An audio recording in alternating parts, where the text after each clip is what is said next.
Welcome to the Broski Doodles podcast. It's your boy KIKO Cervantes, and today we got you with a movie review with the crew. We got Adrian in the house, we got DJ BJ in the motherfucking house, and today we're reviewing one of my favorite movies. Kiko, is every movie that you review your favorite movie? No, there's a bunch of movies that we talk shit on and that we fucking criticize. But this one is one of my, I wouldn't say it's a masterpiece, but it just takes me to that nice place. And I saw it recently again. It's a very, I wouldn't say very old movie, but it's like a 20-year-old movie. The Count of Monte Cristo. I'm saying it with the original, like Latin, like flow. The Count of Monte Cristo. That's how it would be said, maybe like in the Midwest, like in a movie theater in Kansas City. The Count of Monte Cristo. But you could also say The Count of Monte Cristo if you want to sound more like Satara. So The Count of Monte Cristo. The Count of Monte Cristo. That's a different movie. Tune in next week for that one. Okay. So the first thing, the Brazzers. So this movie has a bunch of very interesting characters, actors that were in their young form, right? So we got young Guy Pearce, young Jim Caviezel, and we got young Henry Cavill. I don't know if we saw anyone else that's like known actor, but those are the three that I saw. Oh yeah, man! But he was still old. Dumbledore. That was Dumbledore, right? Yeah. I also wrote He's here. still old as shit. Isn't that guy Marcus Aurelius? No, not Marcus Aurelius. It could be. Is that guy Marcus Aurelius? It's Dumbledore. I don't know if Dumbledore is Marcus Aurelius. Yeah, he was. Finkel's Einhorn. Because that guy, when he's talking to him, all I could think of is fucking Maximus and Marcus Aurelius. You are the son that I never had. But dude, that old guy's gangster, right? Yeah. Richard Harris. That guy's gangster. I love that old guy. He was, he is Maximus. Marcus Aurelius. He's Marcus Aurelius? God He's damn Marcus it. Aurelius. He's Dumbledore. He has some classic fucking roles. Yeah, dude. He's a classic old guy. The white old man that looks like Santa. Isn't he the guy from fucking Lord of the Rings too? Damn. Isn't he the Lord of the Rings? No? No, he's not Gandalf. Gandalf. All right. My bad. Damn, that bro. It is? It's crazy. No, not Gandalf. No, not Lord of the Rings. No, that's somebody else. All right, so whatever. So this that guy guy made movies from 1959. This guy's old as fuck. I think he died. Yeah, he's dead. He's the movie was 20 years ago, and that guy was already like 155. He was actually the first Dumbledore, and then he died, and then they brought in a second Dumbledore. Oh, fuck. He died in the second one. Like What, shortly after he Dumbledore? made this movie. Dumbledore, is that from Harry Potter? Yeah. Yeah. All right, so check it out. Count of Monte Cristo. Like I said, Jim Caviezel, Guy Pearce, and Henry Cavill. Very archetypical movie about like the classic, like you get fucked by some people. They take your wife, they take your kids, they take your money, and then you come back with a revenge, right? The redemption story. It's very much like the Gladiator movie. It's very similar in like the concept of it, right? One thing that I never noticed back in the first time I saw this very long time ago is that this shit is in France. This takes place in France, and these people are French. Right. Which nothing against the French, but I kind of wish they weren't, I wish they didn't exist. The opening scene, there, Guy Pearce and Edmond Dantes, they are coming from a merchant ship into the island of Elba, where Napoleon Bonaparte is being held prisoner by the British Army, by the fucking Queen herself, right? And this is the part that I don't get. The opening scene starts with them saying that anybody that came close to this island will be shot because they would believe that it could be an attempt to free Napoleon Bonaparte. They get to the island and then they shoot a fucking gun, which I'm like, these guys are fucking retards. You shouldn't shoot. They're gonna kill you, right? But whatever. They go in and they're like, look, our captain is fucking hurt or whatever. And the guy they speak to is fucking Napoleon Bonaparte. So he's like a prisoner, but he's there chilling in the island and he runs things. Which I didn't understand much. But anyways, the whole movie sets up with him doing something that's going to cause him to be sent to jail. More importantly, to the Chateau d'If, a fucking hell jail where they send the ones they want to get rid of. Napoleon Bonaparte gives him a letter and he says, look, please, when you go back to Marseilles, in France, bring this letter to a friend. Hey, no harm done here. Just do a favor to an old man. And I'm like, okay, this guy, for people that didn't get this part of the context of the movie, and maybe if you guys didn't get it, this is a time where the British Empire is fucking up the French. And they already got Napoleon Bonaparte out. So this is a very important character. It's almost like let's say today Putin, right? Like a very important piece of the puzzle. And this guy's just like, oh, here, have a letter and send it. Like, obviously this shit is fishy from the get-go to me. Like, I wouldn't take the fucking letter. I'm like, yo, don't give me no fucking letter. You're like a prisoner here. Like, you get what I'm saying? Like, it just... And I guess I don't want to get too detailed with the shit, but the story does have a little holes where I'm like, that was... You shouldn't have done that. Why would you do that? And that was part of it. And I think they just want to show his ignorance and his, like, well-meaning demeanor and self. Personality, like it just does him more harm than good for being such a good guy. His naivety, right, definitely. That's the word. Yes. Okay. I'll buy that. Now, from the first second the movie starts and he goes and gets the letter, Mondego, which is Guy Pearce, this guy from the get go, he's saying shit that's like, man, you're fishy, bro. What the fuck? When they're chilling there, when they're drinking in the island, he goes like, oh, this is so fun, bro. I fucking love you. Too bad that we're not going to be friends forever because eventually I'm going to fuck you over. And the guy's like, what? Like, oh, no, nothing. I don't know what's happening. And it's just like, but I mean, I guess that's the movie trying to foreshadowing. But that was a little, something that foreshadowing and like developing the character of Guy Pearce of Mondego. With every word that he said, you just felt more like, bro, this fucking every action, every face he did, it was like this motherfucker is just a fake ass motherfucker. Like when they go back, right, and they get to Marseilles again, and Dantes is talking to like the captain or the owner of the fucking thing. Mondego just goes with this girl and starts like hitting on her hard, like, hey, why don't you fuck me? He won't find. I'm like, yo, this piece of shit. At first I thought it was Desmond talking to her. It's like, hey, why don't we fuck right here? She's like, no, stop it. And then he's like, no, come on. And let's be real. Mercedes, she shouldn't be behaving that way. She should be like, hey, yo, what the fuck is up with this? Tell Dante, slit his throat. She's like, oh, stop it. He would find out. Yeah, right. That's not the reaction I would want from my wife. That's not cool or gangster. Yeah, that's not cool nor gangster. But Mercedes, though, I mean, damn. I don't know. I've never seen that actress again, but she's like so beautiful. And they were quote unquote best friends. Imagine, bro. Yeah, best friends. Sometimes it be your own niggas. Yeah, hey. Sometimes it be one of your own. Sometimes it be like that. Sometimes it be like that.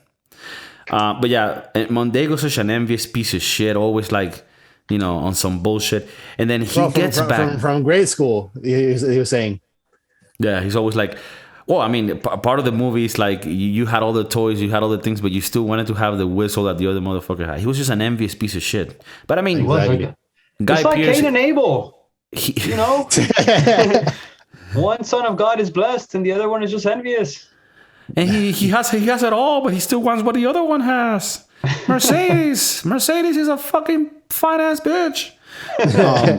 And then Mondego, when they come back to the port, Mondego gets fucked up, and then in the morning he's drunk and he sees Dangler.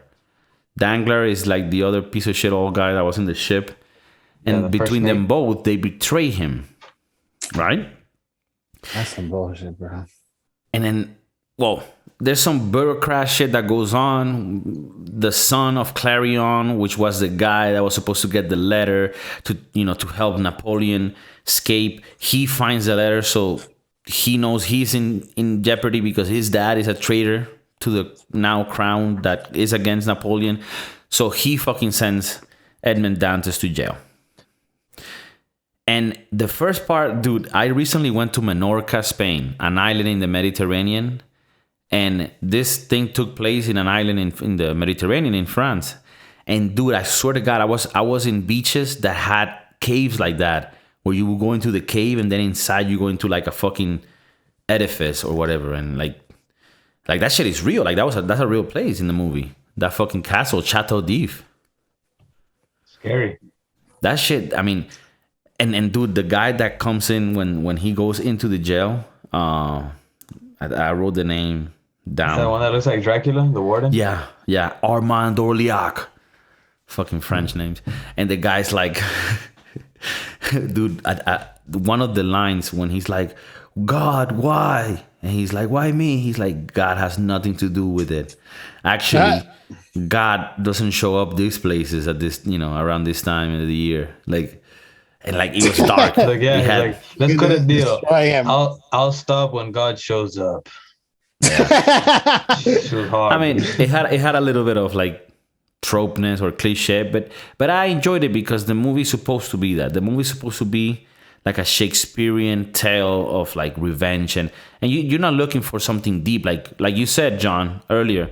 When the movie starts, you know what the movie's gonna end with, right? Like he's gonna come back and fuck everybody up and take his big dick out, like fucking Count of Monte Cristo. But yeah,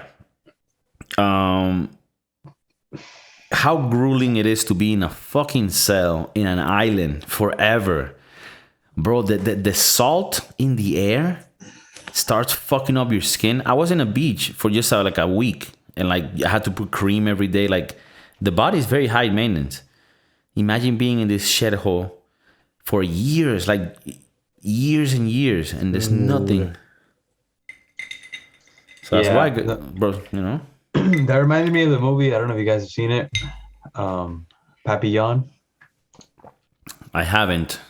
It tells a true story of French convict Henry Cavizel, who in 1933 was imprisoned on Devil's Island, which is like off of the coast of like Venezuela. Oh, fuck. Yeah. And just in solitude there, like, bro, that guy was going crazy 5 years by himself. Well, I'm not talking about the guy anymore. I'm talking about Edmond Dantes. 5 years by himself until he finally met the old guy. Right. And then a few years more. The only thing that I don't understand about the movie, and they didn't explain at all, is how this guy was the only like inmate that had like a library of books at his disposal. I'll teach you economics. I'll teach you philosophy. Anything you want. It's like, all right, okay. Maximus, I'll teach you. Oh, sorry, that's the wrong movie. Fuck. What movie are we doing again? What are we doing? Yeah. Can you please comfort an old man?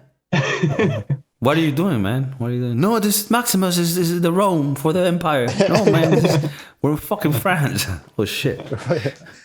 No, I mean, there's a few things, right? That like the fact that they're able to travel between these tunnels and like nobody finds out.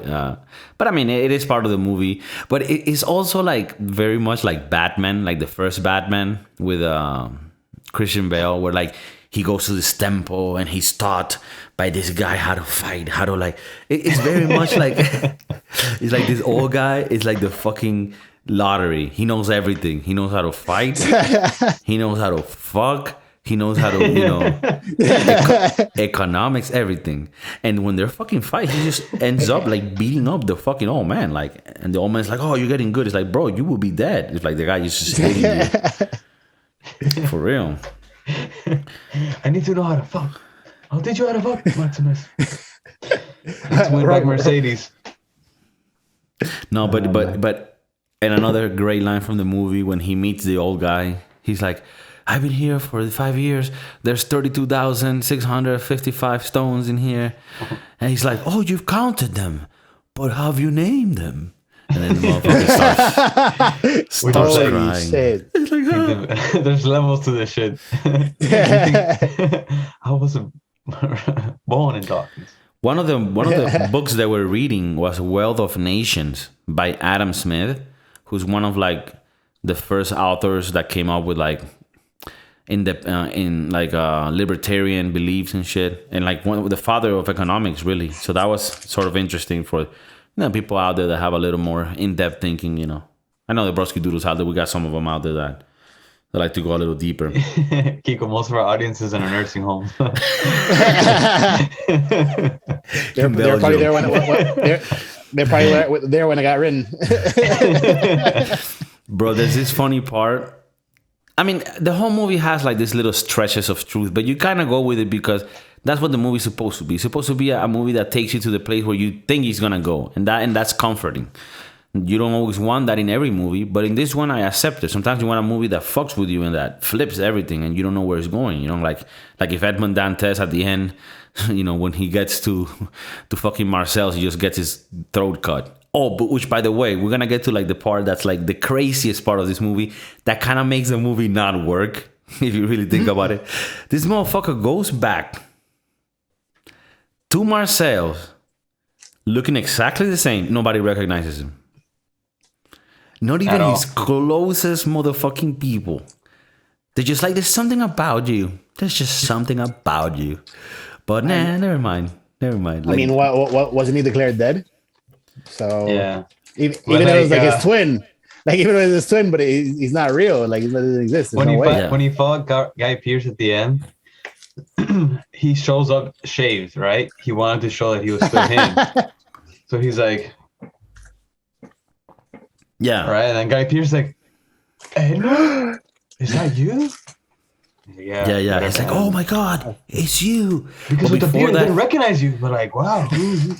Yeah, the guy talks exactly the same with this weird ass Latin accent that I don't understand. Is Jim Caviezel from another fucking country? Isn't he American? He always has his little accent that I don't know if it's part of like acting school that they teach you like, oh, have this little accent. So like, I don't know. They don't recognize the guy. But anyways, when he leaves, he doesn't end up completing the tunnel. Old guy dies. He gets in the body bag of the old guy. Very cool idea. I mean, again, there's little holes here. How does he know that bag is gonna be thrown into an ocean? Like, for all he knows, he could be fucking buried somewhere. Like, but maybe back then they knew that that's how you fucking did it. I don't know. And very situational where like he gets the key. Like, had he not gotten the key, it would have been fucked. Yeah. Oh yeah, when he got launched into the ocean. And then he goes into the ocean with the guy, Dorliac, and he kills him. I mean, I put here as a note, like, why does he need to kill him? He doesn't need to kill him. He could just leave. But I guess if this motherfucker's been beating you for years, like, why not just fucking kill him? Yeah. Right? And this is where the revenge trope starts. Like, who are you gonna kill first? The guy that's been beating you for fucking years. Oh, that is true. That is true. The other people defeated you mentally. This guy defeated you physically. Yeah, and I beat everybody else mentally. He like destroyed everybody. I found it funny that when he's like with the old guy's dying, and he's like, "Oh, my lungs are collapsed. Here, have the map to the fucking treasure. Please use this money for good." and like Edmond Dantes could have just been like, yeah, this is all for good. And then he's dead. That's it. Now he's like, no, before you die, I want you to know this is all going to be used for fucking pure vengeance. No, come on, you said for good. No, I can't. Lay now. Enough, old man, just die. No, this is all gonna go for hate. I'm gonna use this for fucking hate. To destroy people. What's that guy's name? Okay. Mm-hmm. Jacopo. So he. Shit. We're gonna get into that. Yeah, that's that's where you were going with it. Yeah. So he escapes. He gets to this island. He gets to this island, and then he meets the pirates, and he needs to fight Jacopo. Which Jacopo is one of the most gangster characters in the movie. Satara. I love how. I don't know that actor's name. You got all the money. You got your wife back. Stop it, man. The revenge is not cool at this point. It's not cool nor gangster. You interfere with my affairs again, I will kill you. Puerto Rican. backstab Puerto Ricans in Paris. Yeah, Puerto Ricans. Like no matter what role he goes into, like the accent is heavy, bro. With this, it's Luis Guzman. Luis Guzman. That's He's a fucking bro. classic, bro. You know in which movie he's funny as fuck? Anger Management. When he's like a gay guy, he's like, I told you not to go there. I told you not to go there. That's a great scene. Yeah, Luis Guzman, he's a fucking G. But yeah, what you said there, Agent, when that scene happens where he tries to set him up with a girl, and then he tells him like, don't you fucking do that? I will fucking end your life like I did, like I was supposed to back then. I'll finish what I started back then. And then he says a line, Jacopo, that's so gangster to me because he's very defensive. He says, I promise to defend you at all times. And that even if that means defending you from yourself. He's sort of justifying like I did this because I'm still defending you. Like I'm protecting you by doing this. He's like, okay, you could justify any action by saying that like, yeah, I know I fucked Mercedes to protect you. I wanted to know if she had the venereal. I wanted to see if she had the venereal disease so that you could grab my dick and not grab yours. Satara, I love you. Satara. I love you. You see, she's a cheating whore. Fuck her. Leave her alone. You see, I wanted to prove if she wanted to fuck me, that means she's a cheating whore. You should get someone else. Now I did it. I protect you, Satara. I will stay for Mercedes for the rest of her life. And Dantes is so like naive. He's like, oh, okay. He's very aggressive, but you could like talk him down about anything. He's like, no, bro, I'm telling you like this. I needed to fuck her. For you, Sabara, for you. I protected you. Yeah. So another part that's like I'm just going through notes because I have a lot of notes. This is very strategic parts of the movie, right? He is with his son and he goes to Rome and he sets up the whole thing where the kid's gonna get robbed in Rome and he sort of saves him. And he shit. Yeah. And he mentions when he meets the son at one point, there's like a gold shipment coming in. He wants the son to hear it because the two pieces of shit, Mondego and the other guy, I can't remember his name, they want to rob this Count of Monte Cristo of all his money, right? Because they're like, this new count comes to Marseilles in town. We don't know this motherfucker, but he's rich. He has a castle. He invites everybody in town to his castle. So they're like, look, we got to rob this guy. So Dantes is good at setting it up. The Count of Monte Cristo is good at setting it up so that they think, this guy is vulnerable. Let's fuck him up. And at the end, he sets it all up so that they all confess and go to jail. And at the end, he kills Mondego. And it's a very biblical, I don't know if that's the word, but it's a very classic Shakespearean ending, right? Where they're like, no, you don't have to fight him. Let him go. Almost to show how Dantes is merciful, right? Like, let him go. But then the guy just cannot leave. He's like, no, I don't want to live in a world where you have everything and I have nothing. That's deep. That's Guy Pearce just showing his lowness, right? Like the bottom of the fucking pit. Like, no, I could leave and you could let me live, but fuck that. I either want to see you dead or I die because I can't live in a world where you have everything and I have nothing. And the envy is so strong. And that was his best friend. So for people out there, bro, watch out who you close with. The closest to you are the ones that fucking grab a little stab a rookie in the back. Damn. That's why I appreciate you, KIKO, for being in Spain. Yeah. Why, so that I can't backstab you might be dead right now. Damn. Just out of precaution, John might kill you. Preemptively. I don't know if you might fuck me up in the future. I'm glad that I saw this movie. I saw it with my girl. She liked it as well. And the movie, the music in it, every time that he meets with Mercedes in a love scene, there's the same music that comes in, this little piano. And I love those things in films where certain things bring you back to a feeling. And normally they do that with music. That's the power of sound and music.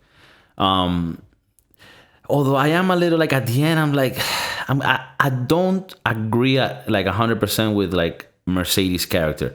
At the end, I'm like, you kind of got lucky, bitch. Like, this shouldn't have gone so well for you. Yeah, and she makes herself the victim. When she was talking to Dantes, she's like, "You don't know what I've been through. I've also suffered." Yeah, you suffered. You've been living in a nice, beautiful castle for the last 12 years, raising your son and having a grand old time. But just forget about it, Dantes. Don't forget about it. Forget about it. You're here now. You're rich as fuck, and we're good. Because I guarantee if you would have shown up super poor with the raggedy clothes and the long Jesus hair from Chateau d'If, hey, Mercedes, I'm back. Oh, I thought you were dead. I hope you understand. Who the fuck are you? but motherfucker comes back with the new Jordans, fresh cut, fresh fade, in a hot air balloon. Has his own Puerto Rican bitch. For life. For life. For life. Which, by the way, a little too much on like the commitment. Like, okay, you decide not to kill me. Maybe I help you out and I'm your bitch for a few years. But he's like, forever, now from ever, I will do it. I will clean your shit. He's like, man, maybe I just prefer to die at that point. Like fuck it. Yeah, it's a little too intense, huh? Too intense there on the thing. But yeah, Mercedes. Well, he also came up because he's rich as hell too. That's like his boss. Yeah, but he didn't know that from the get that he was gonna be rich as fuck. Yeah, but once they went to the island and saw all the gold, he's like, all right, I'm gonna suck this thing's dick. I mean, this is also part of the movie. It's also part of the movie, but it is a little unbelievable that this piece of shit pirate all of a sudden has like this moral structure where he's like, no, I am loyal to you, and even though we found all this gold and I can kill you and keep it all, it's like, no, I'll like, for some reason I would think Jacopo would bend sooner to fucking betray his guy. But I mean, I guess you gotta give it to Luis Guzman for being a loyal, second he knows when to be loyal. Because the thing is, had he not shown up and had he not been merciful and allowed him to live, he was dead. Like, actually, he was gonna be buried alive, right? Oh, imagínate, even worse. He was compelled by the fact that this guy didn't kill him, he kept him alive, and actually saved him and allowed him to stay alive. So like, it was that feeling, like, oh shit, like I went from 0 to 100 real quick with this guy, you know? But also like it was a little bit not believable. I'm gonna bend over just because this guy saved me, you know, like that. Like the pirate, second richest man, the pirate king, right? He said, "Look, I have this guy that I need to kill. You could fight him. I get a show for my men. They know that I'm merciful, but that I also don't take shit, right? And then whoever lives. He fucks him up real quick, and then when he's gonna kill him, he's like, I have a proposal. We don't kill him. You get 2 men. They get the sport. You get to be merciful, but you don't get to be a bitch. Everybody happy. And the guy's like, oh, okay. And to me, it was just like, it's a little too easy. Like, come on, man. Like, it almost feels like they could have not fought. And he just would have been like, hey, man, come on. Why are we going to be fighting? Like, tomato, let's just get on these boats and go fuck, What is it that they call it when pirates go and they pillage places? Like, let's just go on a pillage. Maybe that's how they say it in France. Let's go on a pillage. But I love it when he called him Satara. That name was just like Satara. I just loved it. He didn't call him Count. He knew him deeper than that. Yeah, he knew him deeper.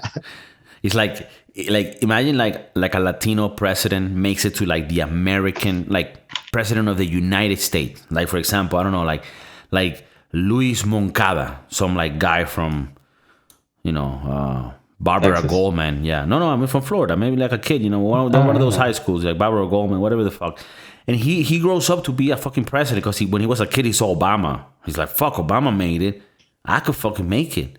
Little did he know, like, yeah, the Latinos are a little farther in that line. But, let's say, eventually Luis Moncada makes it and he becomes the president of the United States. Like, everybody's going to call him as President Moncada. But there's going to be some friends from back in high school. They're going to be like, hey, Luisito, mama huevo. Can you get us on that White House buffet? Which, it got to be fire. The White House buffet. Oof. Breakfast, lunch, and dinner. Oye, monkey. Dímelo. They're like short for Moncada. Like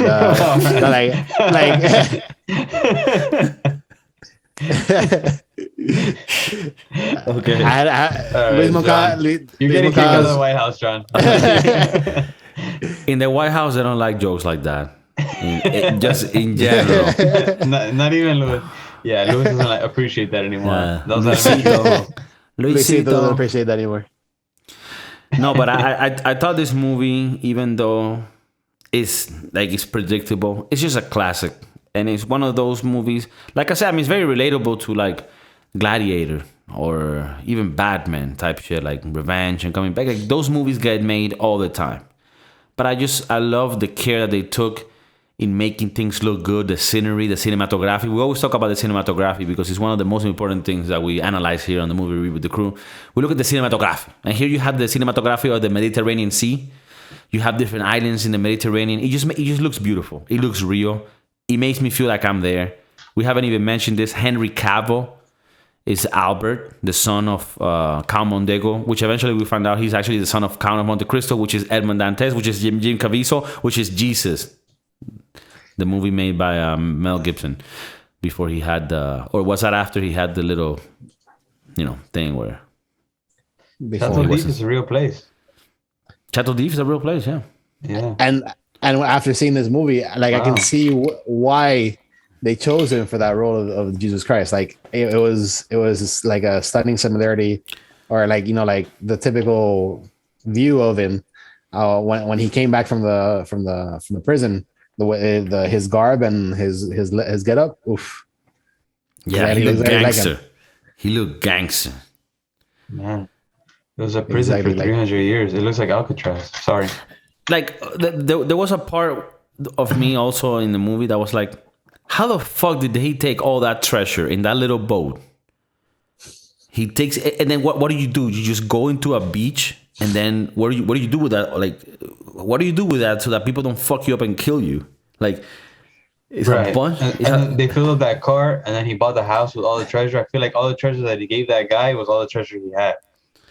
I mean, probably it could have been that he had more, but also like, how does the guy know? That seems like that's enough that you put on a little boat. And I'm not sure if business was made like that, where you like vaguely give somebody like just a cart of treasures, like it's not even like there's 55 gold coins. No, like there's just like some chess pieces. It's like a crown and some like, and just like, yeah, there's enough there.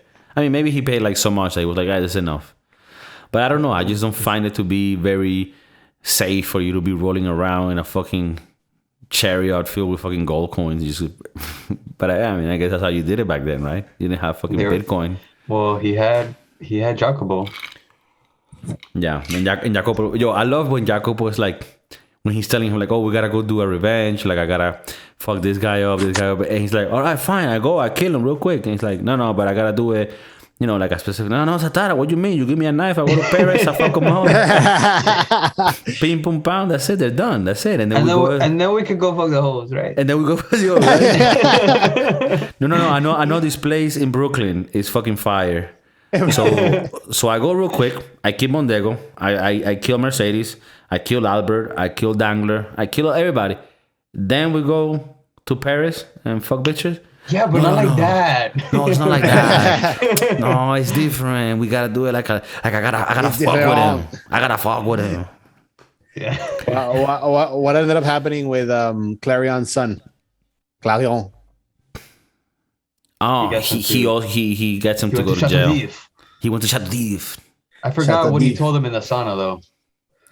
Well, he pretty much was like, so what happened that day when that letter came before Clarion and this shit? And he's like, well, how do you know this stuff? Because again, he doesn't recognize that this is fucking Edmond Dantes, right? He's like, oh, how do you know this? Doesn't put two and two together, the exact conversation and the face. Pretty much he gets him to confess. Oh, because this is like another plot twist at the end. That guy gets Guy Pearce to kill his dad. Yeah. Oh my God, of course. Because his dad is like a traitor or whatever. And in return, he sends Edmond Dantes. And in return, he tells the family that Edmond Dantes is dead. So that he could fuck Mercedes. And he knew that Mercedes I mean, Mercedes was already hoish. Mercedes was already showing signs She just needed an excuse. of sluttiness. So he just needed like a little bit more. A little push.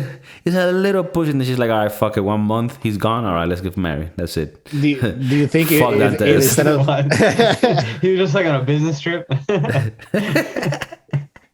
you think that yeah, the fuck? I went to the supermarket in Africa. What happened here? Oh, I thought you were dead. What do you mean, you fucking whore? You told me to go get groceries, bitch. Yeah, I don't like her. I don't like fucking Mercedes. And she would talk like so soft spoken, like, oh, don't do that. I hate her. But at the same time, I'm like, damn, I feels. Nah, I mean, man. No, you don't feel. He had good points that he brought up to her. Yeah. He had great points. You think Edmond Dantes kind of at the end he skimmed a little bit? Yeah, he's a little cocky idiot. Right, like he should have gone harder. Like he should have kept it real, right? Like if he's gonna keep it real. He didn't keep his pants strong at all. Yeah. He's like, yeah, how long did you wait? Oh, that's not fair. That's not fair. I've been in prison here. Oh, you want to talk? Oh, you want to talk about this bitch? Wants to talk about prison? Prison. No, I don't mean like this Chateau Dave. I just meant like, oh, you want to talk about fucking prison? I talk about prison. I had to fuck an old guy, fucking so he could teach me economics. Bro, I was eating rats. Bitch, I can't read. They eat rats for Thanksgiving. Bitch, I can't read. Yeah, but I was suffering like you won't imagine, Edmond. You don't even know, man. Mondego used to fucking clap my cheeks every night. We had the craziest orgies, but now you're back. Back to missionary sex all day. and I never enjoyed it. Not once. Never. Don't get me wrong, Dantes. I love missionary. It's just you. Not every fucking time. It's just you're so basic. He's like, you don't even know. A fucking old man in Chateau D'If showed me how to break backs. You're just different now. Now you blow my wig back. But yeah, Mercedes got lucky. She didn't suffer shit. Nah, she got cheated here and there by Mondego, but she knew what Mondego was about from day one. I mean, come on. I mean, you can say that she suffered the loss of her love, but that was incomparable to what this guy had to go through. Because like in all honesty, she was under the impression that he was dead. Like you can't blame her for that, you know? Yeah, but a month after. Yeah, but a month is too, bro. A month. The fuck? And her excuse is like, "Oh, I was pregnant, so I kind of wanted." Okay, so I don't know why Dantes didn't clap back. Like, all right, up. So like so, that should have been like the thing. So you're pregnant with a guy that was killed? Yeah. So he's like, "Oh, but I had to be with somebody because life is hard." They sent him to jail though, like. They sent him to jail, but then the setup was that he would write a letter to the family saying that they were gonna hang him in return for killing the dad. Right? Wasn't that the case? Yeah. Well, pretty much like Dante's dad, along with fucking Mondego, right? But Mondego was going already with things planned. He's like, "Hey, guy, you know this guy? He was jailed, but incorrectly. You know that was not the thing." And he's like, "Look, you guys." It's better that you guys move on and forget about Dantes. Okay, he's dead. He's dead. Yeah, but in Mercedes' mind, he just went to jail. Right. She didn't even wait to see if there was like a pardon or like a mistake. No. But then shortly after that, she gets a letter. Told. And there's a letter, and then the letter is saying, yeah. There was a part like I remember seeing her reading a letter. He will be executed on September 12th, no sé qué, like that, like something like that. He will the prisoner in question, no sé qué, gonna be executed. September 12th. All right, September 13th wedding invite. She was crying. She was crying. She was quote unquote crying. I will wait after he's dead. September 13th. All right, let's go. Yeah, no. It works even better. September 11th is kind of a funny date. Just celebrate anything, anyways. So we'll do it the 13th. like September 12th, like she's in the room in her wedding dress, just waiting for it to be like midnight to walk out. He's like, all right, Dantes, you fucking dead. Now I'm going with your best friend. Oh my god! He couldn't marry anybody else. Here, one last thing so I don't forget. When she ends up fucking Dantes, right? When she lies to him, it's like, oh, I was living in a prison, and he kind of like backs down and skims. He's like, okay, and then he's like, okay, I'll fuck you, because I'm pretty sure he inside of him, he's like, I hate this bitch, but I want to fuck her too, you know? It's been 12 years. Yeah, he hasn't fucked anything. I mean, he's only fucked that old guy in jail. So they fuck, and then so they decide, like, he tells her, like, okay, get your kid, we're gonna fucking leave, you know, like. So she goes back to Mondego's house, to her house, and Mondego's like throwing things because, you know, he's being searched by the FBI or whatever the fuck, you know, the IRA and the IRS, and then she could be just like, oh, okay, and they grab her things and leave, but she confronts Mondego like, oh, you fucking bitch, I'm leaving you, all this shit. He could have killed her. I'm like, why would... She's wild. She's fronting hard, like she could have been killed. How did she know she was pregnant? What a wonder She took that a 1 month. She took a birth test. a birth test. No, I mean, 1 back month then after. they know, like, you start feeling like a thing, like, oh fuck. But She again, waited 1 month. does it even matter how long it was? It was all a lie. Because she's a fucking It was whore. a lie. Because it's too close. Because it could be the other guy's son. She doesn't know. How the fuck do you know? Yeah, what does she know? DNA test and shit in fucking 1845 or whatever the fuck, 1739 or It's a 1542. convenient thing to say. And Yeah. Henry Cavill is like, oh, you're my dad? All right, cool. I'll go with you. Oh, you're my dad? No, all right with you. At the end, Who's John, my dad? you didn't see this part, but like, they're about to kill each other, and Henry Cavill is defending Mondego from Count of Monte Cristo, like about to kill Count of Monte Cristo type shit. And then Mercedes is like, no, Monte Cristo is your father. And he's like, what? And right away, fucking Mondego grabs a gun and puts it in Henry Cavill's head, like, I'll fucking kill you. What? Oh, fuck. He don't give a fuck. He don't And have he no shoots love. Mercedes. He shoots Mercedes, yeah. So you can have it all. And then Jacopo, right? Because we all know Jacopo is a pirate, but on the side, he also did a medical career. He's like, he looks at the wound. She will live, my friend. And Mercedes, and he says, oh, the stars are aligned with you today, Satara. She's gonna live. Like, how the fuck do you know she's gonna live? The pirate and the medic. And the movie ends with Satara buying the island of Chateau d'If. He buys the island and frees all the prisoners. Except Probably shouldn't do for that. Which is pretty gangster. It's gangster, but he probably shouldn't do that though. I'm sure some of them are there for a reason. He's like, Satara, there's actually fucking rapists and yeah. no, it's like, no. I want everybody to be free. I don't believe this You affair. were the exception, Satara. You were the exception. Let's not get it twisted. Yeah, Alright, we so- never found out what the old man did to be there, right? No, they don't. Maybe they do say it. I can't remember right now. Because he seems like a very straight arrow guy to be in jail for. Well, life. I mean, this jail, it wasn't a jail for criminals. It was a jail for Like people that political- need, political prisoners. Because the guy at the beginning, when he gets there, he's like, I know you hear this all the time, but I'm innocent. He's like, no, I know you are. He's like, no, but for real, no. It's like, I know you are. If you weren't innocent, you wouldn't be here. Like, there's a bunch of jails in France that you could have been sent to, but they send you here because they want to forget about you. They just want to get rid of you. Yeah, like you're somebody that they just need to get rid of so they can fucking clap Mercedes cheeks. It's all about Mercedes. I mean, at the end of the day, like, this whole movie is because of her. Like, she fucks it all up. And then she's like, I have the ring. I've always had it. I've always had it. Like, shut the fuck up. Like, it doesn't say shit.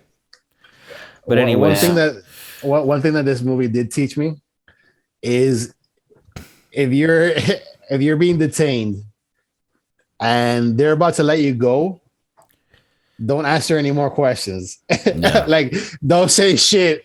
Like, they're about to he's literally walking out the door, going back home, And he's like, oh, so who are you waiting for? Right then and there, I would have been like, nah, I don't know who the fuck. Like, I don't know. They told me to get this guy. Like, the guy would find me. Yeah, that's true. Like but that man again. This shows how naive he was. It made the movie, yeah. Yeah, because he's like, carry on. And that's when he's like, oh, fuck him up. Oh, fuck, it's my dad. Fuck, now I can cover his shit up. Yeah. All right, get to the guy, fucking Chateau d'If. Chateau d'If. No, and that was it.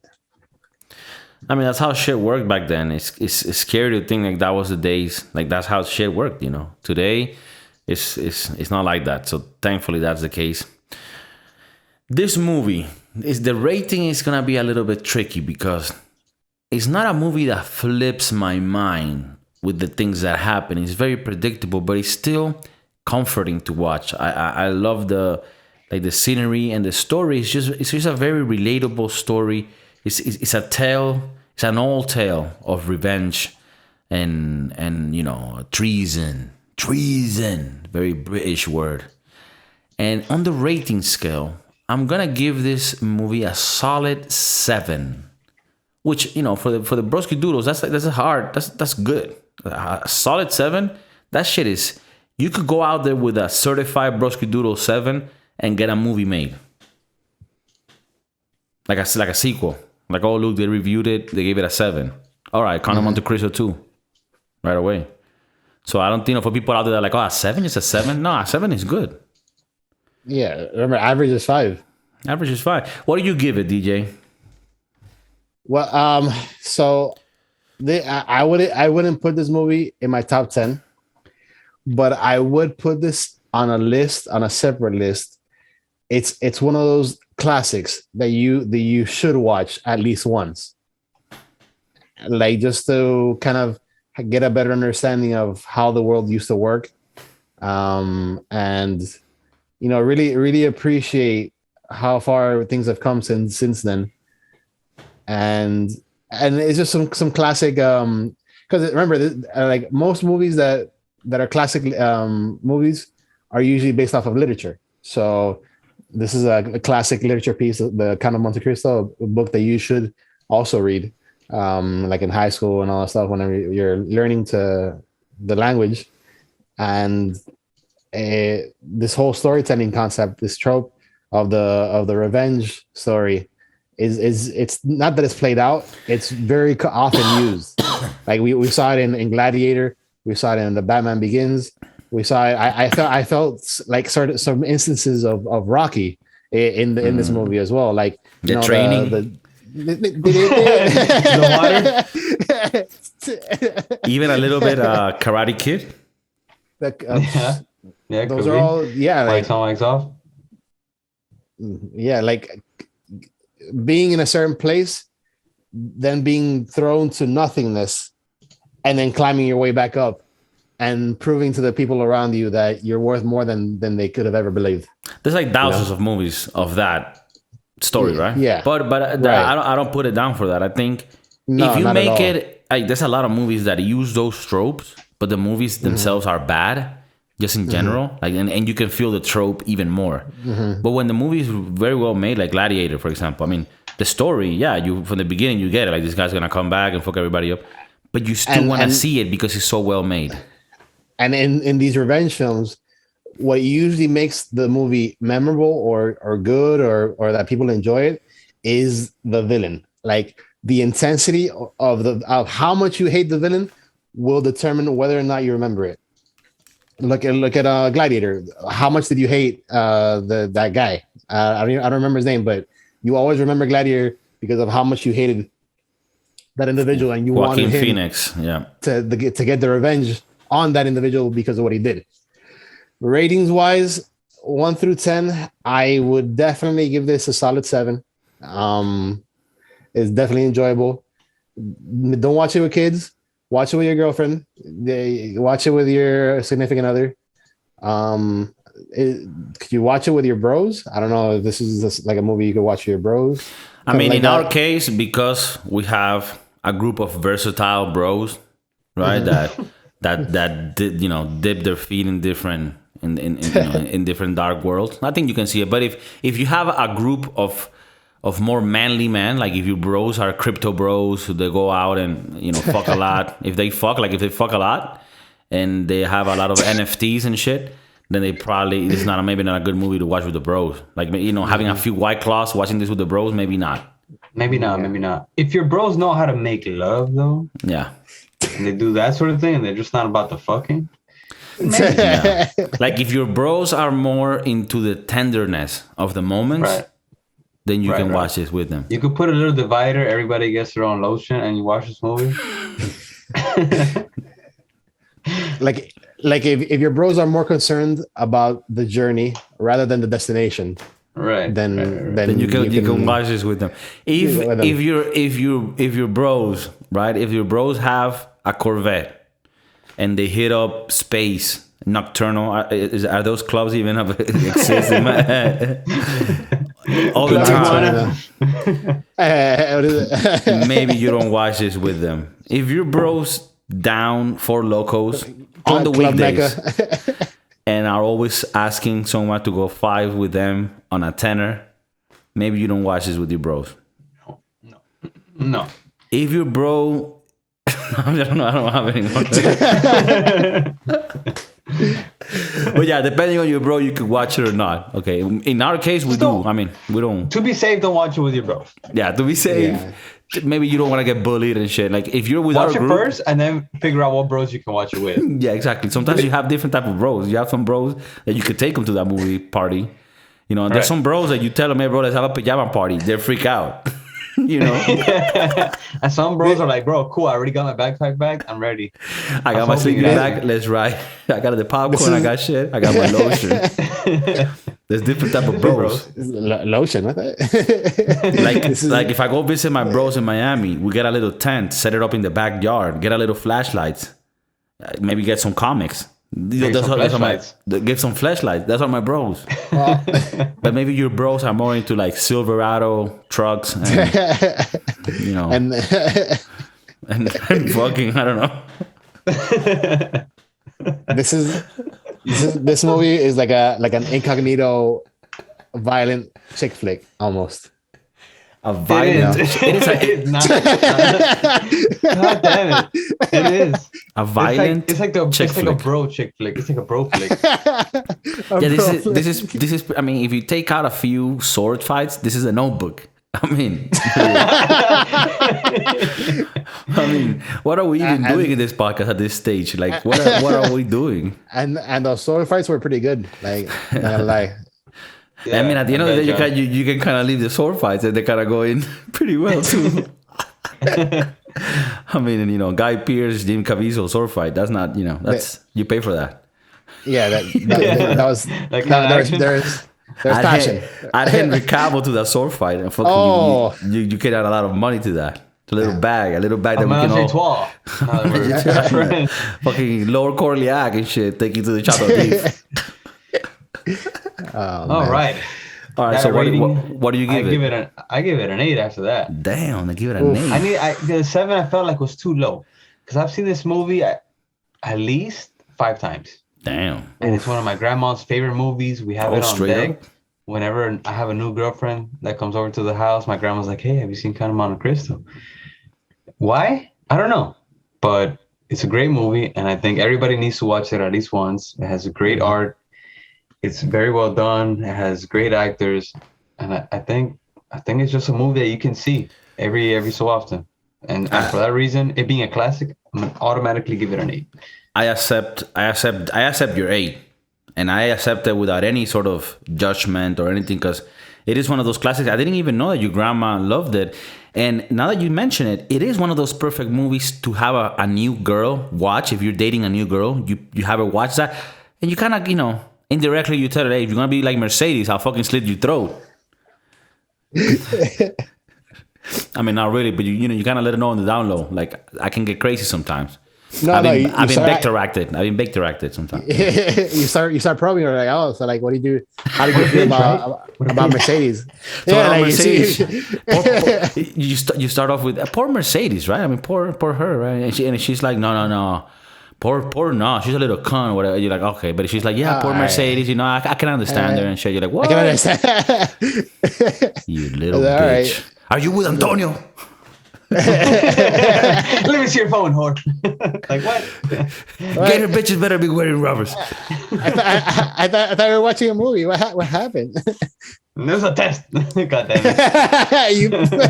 it. So with Adrian giving it an 8, I give it a 7. You give it a 7. You add that 14 plus 6 is 22 divided by 3. That's like a 7.3. Yeah, 7.3 repeating. Oh, damn. 3. Our fucking mathematician resident in the middle. 7.333 repeating. That's the score. The Count of Monte Cristo, a fucking classic. If you got a new girl, you gotta, wanna meet her, make her meet the grandma, the grandpa, the papa, the mama, Satara. You take her to the house. Satara. You give her half a bar and a glass of whiskey, and you watch the Count of Monte Cristo, and you see what happens. I mean, you let her know about the bar. Just for people out there, they're like, what, Kiko? For people that get it, the bar has to be consensual. All right, well, I love you guys. This hasn't been a long one. I hope you enjoy it. I'm really hoping, when I was watching this movie, I'm like, man, I hope there's a bunch of people out there that are like, damn, the Count of Monte Cristo is one of my favorite. Now you're reviewing it. Nobody reviews this movie. I want that effect on people. People will be like, God damn it, I fucking want this shit. That's what we do here. That's what we do. We bring the classics. It's not only the new ones, it's the classics. And just for reference, we got the 73% on the tomato meter for the critics, 88% on the audience. Damn, on the critics, we got 70, it like 73. So we 70% on the critics. So that's spot on. 70.3333. Yeah, basically. So does that mean that we're literally like the critics? We're fucking critics. We're fucking critics. That's it. I mean, if that's not more official, I don't even know what.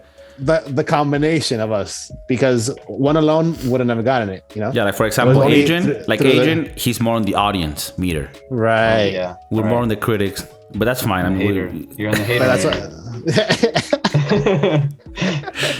That's why you balance out the haterness. Yeah. You guys attend the player haters ball every year.